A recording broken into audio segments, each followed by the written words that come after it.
Assalamualaikum warahmatullahi wabarakatuh. Baik, di sini kami akan melakukan simulasi penilaian rubrik terkait strategi promosi wisata bahari di Kepulauan Riau. Dalam mata kuliah pembelajaran berbasis teks yang diampu oleh Ibu Dr. Randa Mulia Wiwin, MPD. Perkenalkan, nama saya Imam Adi Pratama selaku penilai 1. Saya Desi Natasha sebagai pemateri. Saya Muhammad Hafa sebagai penilai 2. Assalamualaikum Baik, warahmatullahi wabarakatuh. Waalaikumsalam warahmatullahi wabarakatuh. Perkenalkan, saya Desi Natasha. Pada kesempatan kali ini saya akan mempresentasikan tentang strategi promosi wisata bahari di Provinsi Kepulauan Riau.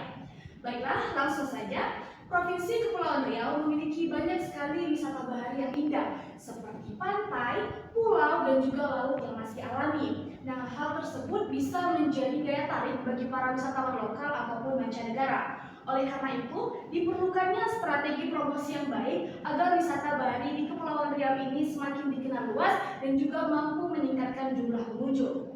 Nah, salah satu strategi promosi yang dapat kita lakukan adalah memanfaatkan media sosial sebagai sarana pemasaran. Foto dan video tentang keindahan pantai, laut, dan juga budaya pesisir dapat kita unggah di berbagai platform digital. Nah, selain itu, kerjasama dengan para influencer dan juga content creator juga dapat membantu memperkenalkan wisata bahari di Kepulauan Riau kepada masyarakat luas. Oke, baiklah. Selanjutnya adalah mengadakan festival wisata bahari dan juga budaya daerah secara rutin. Nah, kegiatan tersebut seperti lomba perahu, festival kuliner laut, dan juga pertunjukan seni budaya dapat menarik minat para wisatawan. Nah, dengan adanya acara tersebut, wisatawan ini tidak hanya dapat menikmati keindahan di Provinsi Kepulauan Riau, tetapi juga dapat mengenal budaya masyarakat di Provinsi Kepulauan Riau.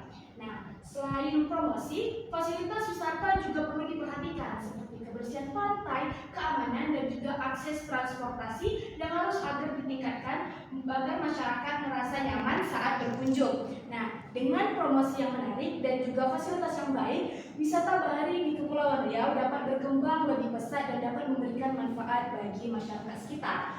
Nah, di sini ada beberapa contoh wisata bahari yang terkenal di Kepulauan Riau, yaitu yang pertama adalah air terjun Gunung Bintan. Nah, ini terdapat di Kabupaten Bintan, dan yang kedua adalah Gorbay. Nah, di sini juga terdapat di Kabupaten Bintan, dan selanjutnya ada Masjid Agung Sultan Riau di Pulau Pilingan. Nah, sekian presentasi dari saya akhiri dengan wabillahi taufiq wal hidayah. Wassalamualaikum warahmatullahi wabarakatuh. Baiklah, saya Muhammad Pratama sebagai penilai pertama. Di sini saya akan menilai hasil presentasi yang disampaikan oleh Desti. Untuk kriteria penilaian pertama yaitu isi dan struktur. Di sini saya memberikan skor 4 karena materi yang disampaikan oleh Desti saat presentasi sesuai dengan urutan yang jelas, mulai dari pembukaan, isi, dan penutup. Semuanya tersusun terapi antar bagian.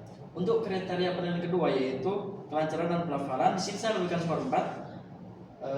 Kenapa saya memberikan skor 4? Karena presentasi berlangsung dengan lancar, pengucapan nada bicara dan intonasi sangat baik. Untuk kriteria penilaian ketiga yaitu kosakata dan tata bahasa, di sini saya memberikan skor 3. Mengapa saya memberikan skor 3? Karena penggunaan bahasa cukup tepat dan dapat dipahami. Tetapi masih ada beberapa kesalahan kecil dalam pemilihan kata. Masih menggunakan kata sehari-hari tidak formal. Untuk kriteria penilaian 4 yaitu aspek non kebahasaan, di sini saya memberikan skor 3. Karena sikap saat presentasi cukup baik, ada usaha untuk berinteraksi dengan audiens, namun rasa gugup masih terlihat. Untuk total skor yang saya berikan yaitu 14 dan nilai akhir dari saya itu 87. Baiklah, saya Muhammad Hafa sebagai penilai 2. Saya akan menilai presentasi dari Desti. Kriteria penilaian yang pertama itu adalah isi dan struktur.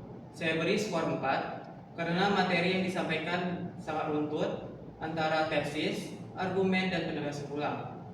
Pada tesis itu berisi pendapat, pandangan, atau topik yang akan dibahas penulis. Yang kedua itu argumennya itu penjelasan yang mendukung pendapat pada bagian tesis. Berisi fakta dan data. Yang ketiga itu penegasan ulangnya, menegaskan kembali pendapat yang berdasarkan argumen yang telah dipaparkan. Yang kedua itu kelancaran dan pelafalan. Saya beri skor 4 karena penyampaian presentasi sangat lancar, pelafalan jelas, dan hanya terdapat jeda saat berbicara. namun tidak terlalu berpengaruh pada penilaian. Yang ketiga itu kosakata dan tata bahasa.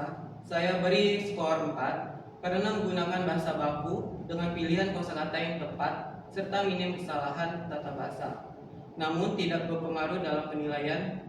Yang keempat itu aspek non kebahasaan. Saya beri skor 3 karena kontak mata cukup baik dan terlihat percaya diri, meskipun masih sedikit banyak pergerakan dan kontak mata. Total skor dari saya itu 15 dengan nilai akhirnya adalah 94.